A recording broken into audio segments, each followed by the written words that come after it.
It is official. The top guy is bugging out and leaving behind a tempest in a teapot. All those trucks and guns we gave him. Well, the Taliban is on the move, and we've still got 600 guys in the embassy. Plus, open wallet, pay Cosby. You heard right. Taxpayers may now have to fork over millions to a fading celebrity accused over and over of rape.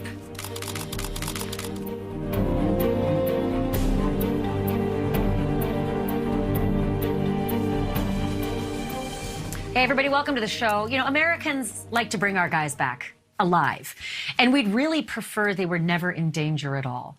But right now, there are 600 Americans left in an embassy in Afghanistan with no major fighting force there to protect them, just these trucks, all these assets we left behind on the base. And make no mistake, the enemy is gaining ground every day on the march to the capital city of Kabul. It is not that hard, folks. I got there myself to the embassy, just as the Taliban had pulled up stakes themselves back in December of 2001. And I did not have a gun. So perhaps it has a few, or maybe just a few more than a few, a little nervous that the top U.S. commander in Afghanistan officially just pulled up stakes and left today, putting the final pin in our combat mission there. It is not lost on anyone that embassies are vulnerable. Just ask the dozens of Americans working in the U.S. Embassy back in Tehran in November of 1979. They were taken hostage by an angry mob that shot their way through the barricades and broke their way through the windows. If you're wondering, the embassy kind of still stands in that grossly shattered state. And the reason I know that? Because I was there, too, at the gates of the U.S. Embassy. It's a wreck. So what is to say that the Americans in the embassy in Kabul are not going to meet the same fate? Need I even bring up Benghazi? Joining us now to break down these elements are former U.S. Congressman and retired U.S. Army Infantry Officer Steve Russell and retired Department of Defense Intelligence Operative Tony Shaffer. He's also the author of the New York Times best-selling book, Operation Dark Heart. Gentlemen, welcome to both of you. You know, the big news hit last night that the Americans up and left the base. It wasn't like it wasn't going to happen. It just kind of came very quickly. But you know what else came quickly was the march on Afghanistan by the enemy, the Taliban. So, Steve Russell, I'd like to get your thoughts on the notion that we still have a vulnerable embassy there, because 600 may seem like a lot of people, but it's not a massive fighting force. Well, it's not massive, but we have to remember it's not just an American mission that is there. It's NATO. This is the first time that the Article 5 of the NATO treaty was ever invoked, was the NATO mission that got us into Afghanistan. So you have the other NATO countries there. You have British commandos. You have other forces from major Western powers in NATO. We have air power. We have commanders in a reduced scale that are still in charge of U.S. forces that will protect until the final withdrawal. And then after that, it will remain to be seen what the Taliban government does. So the after that and final withdrawal, I get it. I'm not privy to the exact timeline, and I'm sure that most people aren't, because you don't just share your plans. But what if it needs to be much quicker? Do we really trust, that our allies and our, the fellow native troops there are not going to be pulled out by their countries? It just seems like it would be a natural thing to have happen if there's a clear and present danger. Tony Shaffer, what do you think? So we've already had some of our allies pull out. There's some that have been to missions and they're gone. So I would not depend on our NATO allies. I was there when ISAF took over the mission, when it was transferred over from us being essentially the primary combat element to this joint element. And I'm very skeptical of what comes next. We had the change of command, as you mentioned. General Miller stepped down. We have a Marine Corps General McKenzie now in charge. And one of the things that I find is a serious mistake that I've already made, and this is not political, is the loss of Bagram Air Base. Bagram was the primary a hub that provided close combat support to all forces within Afghanistan. And I think it's a bad sign that you've left your primary ability to project military power in the Kabul area. Kabul is about, as you probably know, Ashley, about an hour's drive from Kabul. You're going to have a hard time maintaining some level of overwatch of all the forces in Kabul if you don't have that military base to serve you. So this could turn very bad very quickly, unfortunately, from what I'm seeing. Yeah, here we go again. I also made that trip from Kabul to Bagram, Right. and I, again, did not have a gun, and I'm just a girl, and I made it there pretty damn easy. And it was just in the beginning stages of our mission there. Well, we are also in the beginning stages of what I think might just be the Taliban retaking that country. So, Steve Russell, I guess what I think Americans watching right now would want to know is, what kind of plan might we have in place? Would it possibly involve evacuating people from the rooftop of the embassy like we had to do in Vietnam? I don't think that the comparisons are the same. We could yet make it like that if that's our desire. But the difference that you have is that you have the 5 major cities in Afghanistan are not under Taliban control. You have lines of communication that are mostly under government control with sporadic raiding from the Taliban. They're still entrenched in the south and southwestern areas that they've always been in, with little pockets in rural and mountainous areas. But the bulk of power, of air power, of hardware, of military weaponry, of training, that all lies in the hands of the central government in Kabul. So they have the tools, they have the backing, they have the resources from NATO and the goodwill of a lot of the world. It really comes down to leadership and willpower, and that's what we'll have to see in the future. If they have that, we have to ensure, unlike Vietnam, that we don't pull the plug on resources, aviation fuel, spare parts, munitions, like we did in 1975. And you had South Vietnam last about 6 months when we turned off the spigot. Yeah, so Tony Schaefer, I guess I'm just going to drill down on that again. I'm sure there were best laid plans before all of a sudden came the overnight evac, right? And the catastrophe that was left behind after that. I'm also just going to throw it in again. Benghazi was an embassy that was thought to be, well, it wasn't an embassy, it was an outpost, but it was thought to be pretty secure. And we have a, we have a dead ambassador to show for that. So I love to believe in my government. I love to believe that everybody's safe, nothing to see here. But I've lived 53 years. Tony, where am I wrong? Well, I'm with you on this. Look, the American embassy in Kabul is a fortress. I've seen it go from essentially a big hole in the ground to a very big complex, and it's one of the most modern and well-defended in the world. With that said, unlike Vietnam, you have multiple competing, overlapping interests of a number of tribes, warlords, and other political elements. So unlike Vietnam, you had a singular threat. You had the North Vietnamese and the Viet Cong coming in to Saigon. Here you're going to see chaos. You're going to see disorder. And I agree that we see for now the 5 cities sustaining themselves, but I don't see it lasting much longer than 6 months. And unlike Saigon falling, I think it's going to be much bloodier.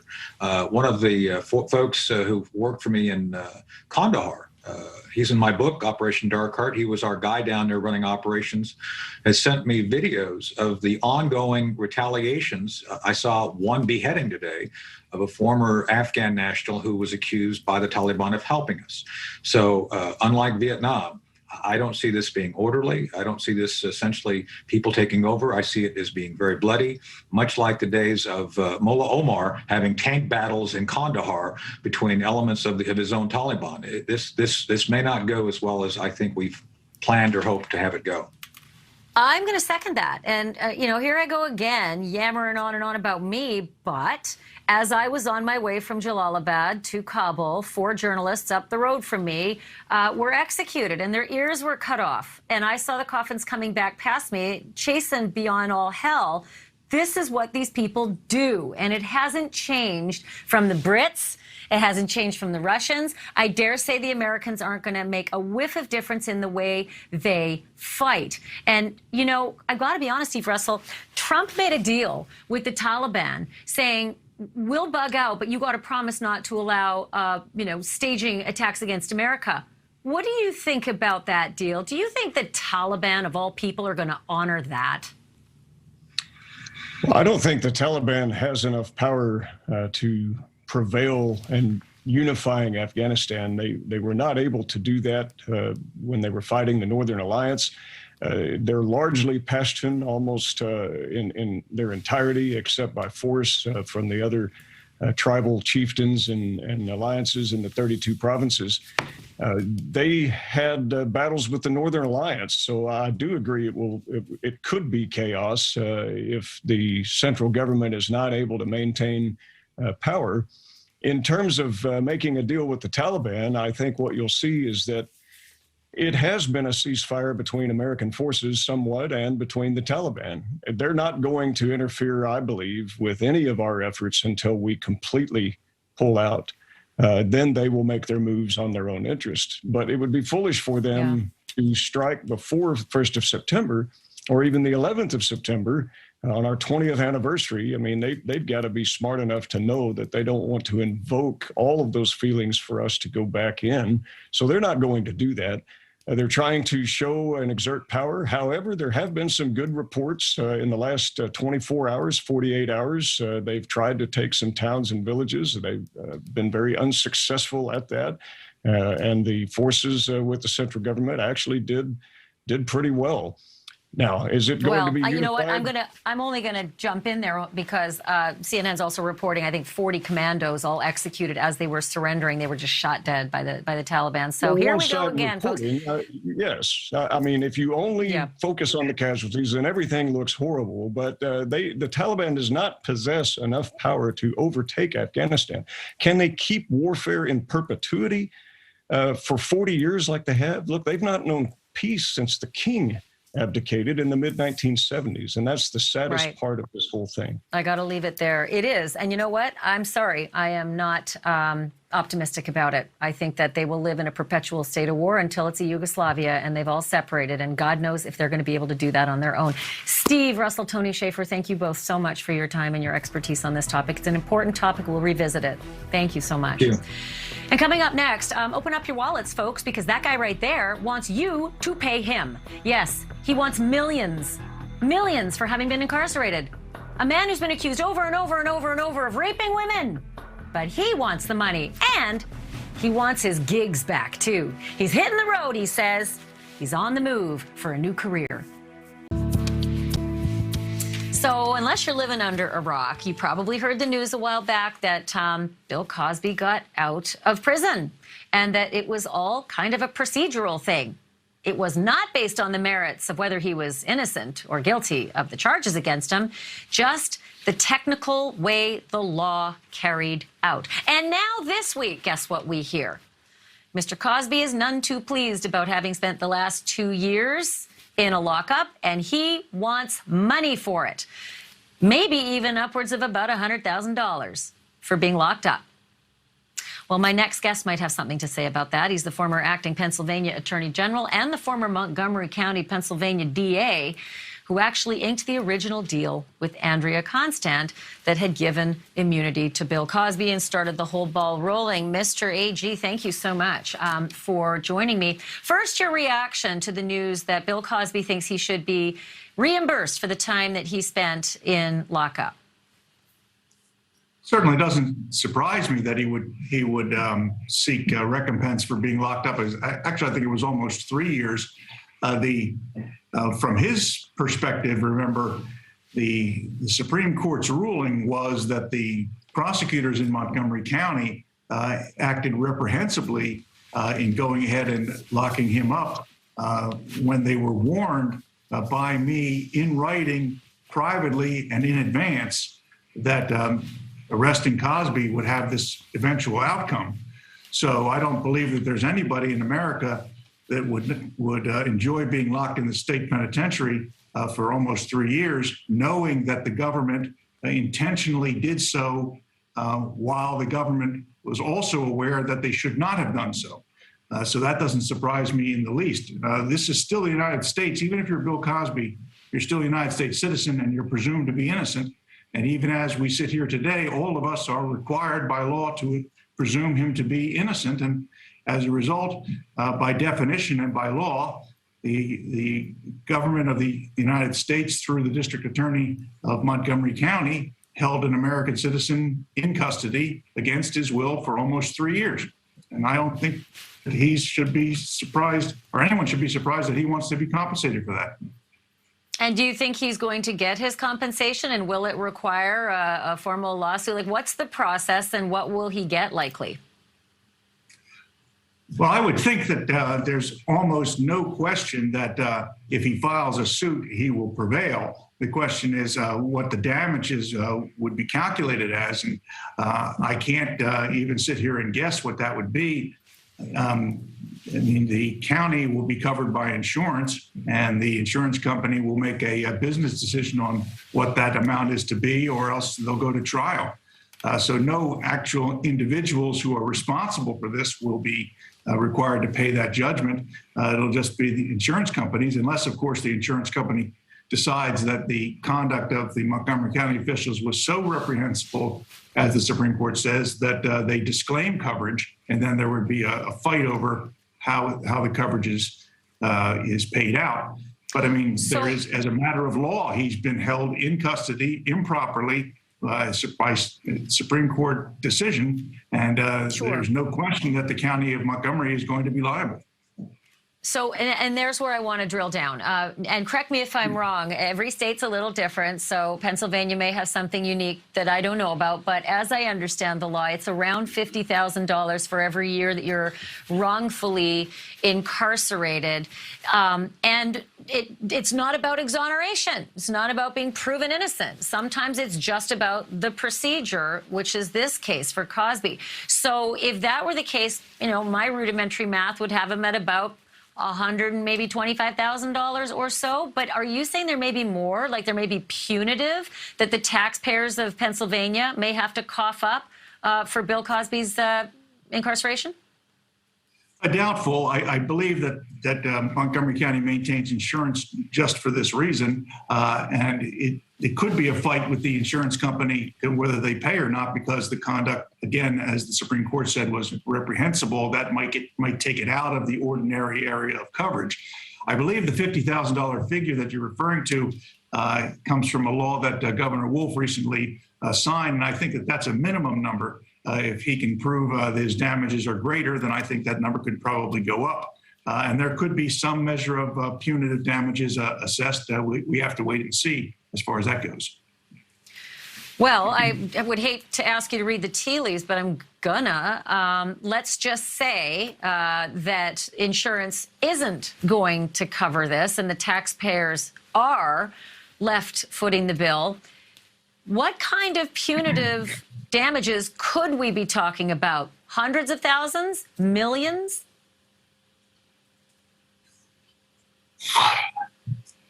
Well, the taxpayers have already footed the bill in the 5 or 6 figure range already because of the massive investigation, the 2 trials, the sequestered jury, bringing a jury in from another county. So, I mean, huge amounts of money have been unnecessarily spent, and that directly came out of the taxpayer's pocket. It would seem to me unlikely that an insurance company would not have to pay out, but if they did not have to, yes, I think you're probably talking tens of thousands, if not hundreds of thousands of dollars that would have to come out of the taxpayer's pocket. I don't see that happening, but I can envision at least one scenario where an insurance company would decide that individual people made decisions that were so bad that no insurance company could have anticipated a public official acting that poorly and saying that they're not going to pay, and then there'd be a big fight with the insurance company over whether they're liable or not. But for some protesters who were out, you know, in front of the Montgomery County Courthouse saying, you know, leave Bill alone, the prevailing wisdom is that this guy is not innocent. That's what the public opinion feels. He's a bit of an OJ character in a lot of people's minds. And so the taxpayers may not mind so much that they foot the bill for the prosecution that put him away, but I think they would be really aggravated if they figured, as this thing says on the bottom of our screen, Bill Cosby stands to make a fortune, certainly if it's them paying his fortune. And I will add to that, sir, that Mr. Cosby himself has been saying he wants to get back out on the road. And if his good name has been tarnished and he can't get the gigs he thinks he should get, well, then that's just big old libel and defamation that's costing him the rest of his livelihood. That could cost Pennsylvania taxpayers, couldn't it? I suppose you could construct a scenario where that would be the case. Yes. I mean, let's remember, no one in the history of the Republic has ever been found innocent. You're either guilty or not guilty. So the issue of whether he's innocent or not never comes into play. But once the government proves somebody guilty beyond a reasonable doubt, then they're guilty. If the Supreme Court says that the government failed to do that properly, they go back to being not guilty. They're never found innocent. It's impossible to be found innocent. Right. Well, certainly, I think if you're Cosby, I think you're saying somebody owes me a lot more than just the days that I was eating bologna sandwiches. They owe me for the livelihood I should have had because he thinks he's still a performer. I guess I'm just going to button it up by one question, and that is, could he make millions and millions off a case saying that his brand suffered because of the prosecution? The answer is yes. The improper incarceration is just one component of it. The fact that the government knowingly and intentionally and recklessly ruined his reputation with prosecutions that the law would not permit and should not have ever permitted, and that they did so with such blatant disregard for what the law is, and in this case, probably to win an election. I think all of those things added together rolled into one, meet the standard where he could, in fact, receive a great deal of compensation for what Montgomery County, the District Attorney's Office did. Bruce Castor, it's a delight to talk to you.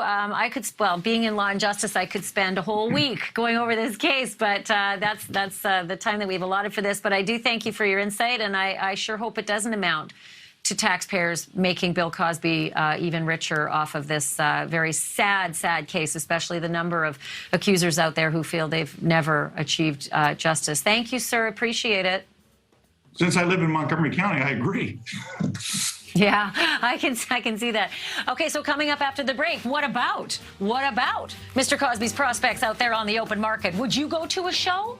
Would you pay good money? Would you go through the picket lines? And by the way, how do the comedians feel about Mr. Cosby hitting the road to make more money in his career? You're going to hear about that from some pretty famous folk coming up next.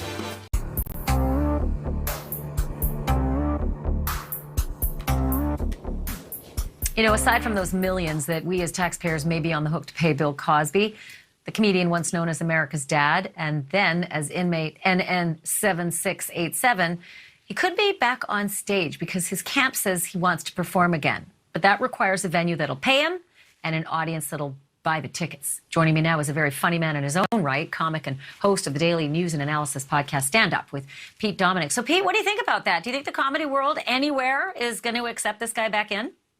No, I don't think, it depends on how we define the comedy world, Ashley. But if we're defining the comedy world by the comedy community of comedians and comedy clubs and industry agents, managers, and so on, no, it would be terrible for any of their brands. That being said, when Cosby was at the height of these allegations before he was actually arrested, he was still selling tickets. And let's not forget, it was an actual comedian, Hannibal Buress, who called him out on stage. I mean, most of the people in the comedy community know who the bad guys are, who the bad players are. There's whispers. And I certainly knew that about Cosby. Personally, I knew one of his victims who actually never came forward. So your last guest mentioned, maybe he had his reputation tarnished by the prosecutors and so on. No, Bill Cosby destroyed his own reputation by assaulting so many women, including some that I can tell you right now, because I know of one that never came forward. So the comedy community is not going to open him. No comedy club is going to host him, I'm sure, no matter how much money they're going to bring in for that one show, because it means the rest of the shows may not be attended in the future. It could actually close down a club, in my opinion. Not to mention, who's going to see Cosby? I'll tell you who. Some people that really don't like him, and they're not going to give him an easy time when he's on stage. Well, that actually brings up a good point, but not before I do my due diligence, and that is that defamation is if you say something about someone on TV and affects his ability to make money. And so I have to say, well, he hasn't been charged or convicted of any of the allegations so far against him, despite the numerous pile-on of allegations but against he admitted. him. So let's talk about, Just to be clear, well, though. you're right about that. Yeah, he sure no, did admit those wasn't- quaaludes. Yeah, I wasn't making a legal argument. I was making an ethical argument. You understand this a lot more than I do, but he did admit to a lot to drugging women, and yes, so I mean, He said, I use those quaaludes for the purpose of, having sex with women. Okay, listen, I got less than a minute left, but I need to get this. So if he does find some venue somewhere that will say, sure, I'll take your show, do you think there'll be the opposite picket lines? There were picket lines, for Cosby. Do you think there'll be picket lines against him now? for sure. Oh, no doubt about it. But again, still, even if he does go on stage, people will get into that venue no matter where it is, and they will heckle him, and he will not want to go back out there because there will always be people his entire life, the remainder of his life, anything he does publicly, anywhere he goes, certainly people are going to say something. And it's not fun to be on stage as a comedian, whether you're famous or not, and say something and have everybody yell at you. That is his future if he ever goes near a stage. I am sure of that. I think you're right. I think you're right about that. Hey, Pete, thank you for that. You can see Pete live at City Winery in Boston, July 26th. Pete Dominic, good to always have your voice. And I know you have John Stamos coming up, right? Yeah, he's coming up. That's right. He's coming up next. Successful 80s sitcom. He was here with the details of a brand new podcast he's got, The Grand Scheme, Snatching Sinatra. And he's also going to share his thoughts on Bill Cosby and a comeback that Cosby really, really, really, really wants. Quitting is the solution to everything. Well, it's worked before. No, it hasn't. Yes, it has. Now, I'm not listening to nothing, okay? I thought about this college thing a lot. I'll be missing the best 4 years of my life. Education is not a waste of time. Well, I already got my education in high school. Not the way I see it. Well, then I learned on the streets then. He got his big break right there on General Hospital way back in the 80s. But he has gone on to become one of Hollywood's most recognizable faces and brands. With a career spanning over 3 decades, we have seen John Stamos do it all, from playing Uncle Jesse to playing with the Beach Boys on stage and everything in between. And it is a thrill to welcome John Stamos right here to Banfield. Well, hello there, you. Yeah, thank you. I'm thrilled to be here. What a cool show you have going here. Like, this is just a non-biased news program, right? Hey, go figure, right? The way it always used to be. We figured it was a good idea. I'm glad you're playing along, and that's wonderful. You know what? Look for. I wondered if you'd had a chance to have a sleep yet from your unbelievable performance on July 4th with the Beach Boys. There you were, jamming with Beach Boys with a big old crowd. It must have been great. It's the thrill of my life. I mean, next to my wife and my child, it's the greatest thing. And the first time I played with them, first real time I played big show was in Washington, D.C. in 1984. And there was 1 million people on the, it was their big 4th of July, special that they did every year. So to be on stage with the Beach Boys on the 4th of July, it's so, you couldn't get more patriotic unless you shoot, apple pie out of a T-shirt cannon or something. But it was hot that night. That's not me, but.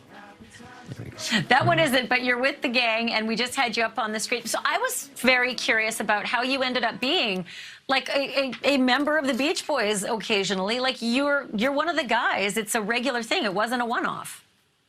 Well, I consider myself a obsessed fan that just wouldn't go away after all these years. My best friend in the 80s, and still does, was playing guitar for the Beach Boys, and the Beach Boys were my like, who's your favorite, Ashley? Who did you grow up, what group did you just idolize?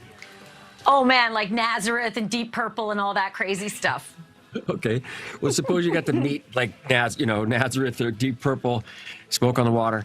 And just to meet them was a thing. So I went, I was about 18 years old, 19. I was in San Diego, and I was on General Hospital. And the show had ended, but they hadn't done the encore yet. And I went back to see my friend backstage, and there was a lot of cheerleaders because they were playing at a baseball stadium, and they were screaming, and they chased me into the back room. And Mike Love looked over to my friend and said, "Who's that?" And my friend said, "That's John Stamos. He's on General Hospital." And Mike Love says, "Does he always have girls chasing him like that?" And my friend said, "Yes." And then Mike said, "Get him on stage." and then really haven't left since then. And sometimes you're drumming, and sometimes you're playing the guitar. How do you decide? Is it per song that you particularly like best as a drummer and as a guitarist? Yeah, sometimes it's like that, but it's mostly I like to get out in front a little bit. So there's another drummer there, so we switch off. But I don't take this lightly. This is it's like an out of body experience. It's like it's a transcendent feeling that I just can't believe that I'm on stage with this band that I love so very much. And the music, let me just talk about that, because this is a time when, boy, do we need music and live music now we get to have, but just the optimism and the positivity of the music, wouldn't it be nice? Fun. The world is, as you know, it's in a little bit of a dark place, and to have the lightness of the Beach Boys, it's heart music, I always say. They don't have to think about it. That's why you see so many kids in the audience. It just bypasses the brain and goes right to the heart, and I'm really grateful to be part of letting that music get back out into the world. It is really feel-good music, you're right. And I think you hit on something really important there, which helps me to pivot only because it makes sense. Pandemic really had us all locked away and bored and going a little nutty. And we all watched a lot of TV and we listened to a lot of podcasts. And here you are. I did not know, John Stamos, you were entering my world of crime and justice with this podcast, The Grand Scheme, Snatching Sinatra. It is a crime and justice podcast about the kidnapping of Frank Sinatra Jr. So what the heck? Tell me what you're doing in my lane. So tell me about, how is it your lane? Are you, forgive me because I know you're new and... Crime and justice, baby. I'm all crime and justice. Are you? Yeah, that's what I've been doing for, the last 20 years. A lot of crime and justice and law and order. Well, you'll love this, I think. And the beauty of it is it's again, talking about how the world is right now, true crime, it has all the twists and turns and all the, crazy characters, but without the blood and the guts and the serial killers, nobody gets killed. But, as I say in the thing, nobody quite gets out alive. I mean, I bet you, did you know about this story that Frank Sinatra Jr. was kidnapped in the early 60s? I did not know until I started reading up about the project that you're doing, and I thought, where was I to not know about this? So what happened? Well, it was sensational for a moment, and then I think, Frank Sr. didn't want anybody talking about it. If he was alive today, God bless him. I love Frank Sinatra, but I think I'd be getting a knock on the door from Vinny Babangadanzo saying, Stamos, no podcast. But it's the greatest untold story. And my association with the Beach Boys led me to a friendship with Jan and Dean, who also did surf music and that kind of music at the time. And so Dean Torrance was best friends with Barry Keenan. Barry Keenan was the guy who pulled off the caper. He kidnapped Frank Sinatra Jr. And Dean Torrance loaned him seed money to buy guns and get the thing going. So one day at an Orange County fair where I used to live, I was seeing Jan and Dean, and I was sitting backstage, and Dean said, "Say, Stamos, do you produce anything?" And I said, "Sure, I do." I didn't. And he said, "I got this story. My friend kidnapped Frank Sinatra Jr." I'm like, "What?"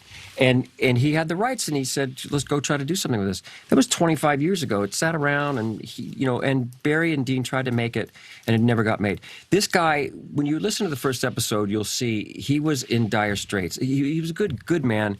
He went to school out here with a lot of other celebrities, Ryan O'Neal, and everybody was very successful around him, and he wanted a seat at the big table. He had mental illness, and during that time, and this podcast I think will really shed a light on that. During that time, there was no help for it. They would just sweep it under the carpet. But he was on a bluff overlooking Catalina Island, and he said God's voice came over on the radio and told him to kidnap somebody. Couldn't be a girl, couldn't be a baby. But that's the only way to get your life back on track. He owed a lot of money all over the place, and all he wanted was $240,000 at the time. And by the end of the first episode, you kind of, maybe you wouldn't do it, but you could see why Barry did it. And then it just unfolds from there. They tried 3 times. The third time, really the second time they tried to do it, Kennedy had been shot that day. Now, so the nation's like this. Frank Sinatra's like this with John F. Kennedy being shot. 2 weeks later, he says, "Well, that was in Dallas. I have a schedule to keep. I got to keep going." And he goes up to Tahoe with his friend Joe Amsler, who was a fellow Baron. They had this group in high school, and they kidnap Frank Sinatra Jr. They get him out of Tahoe remarkably, because everything was blocked off, and he stores them at a house in the valley here on Winnetka, which the valley is, you know, in Los Angeles here, and it's just this crazy story. So when we, you know what, John, when we come back after the break, I want you to tell me about this connection with Barry Keenan, the kidnapper. You don't often get the criminal just unleash the floodgates of all the details of his crime, but he did that to you, and I can't wait to hear the details. When we come back after the break, a little bit more on that, and then also what you're doing on a show called Big Shot. That's next.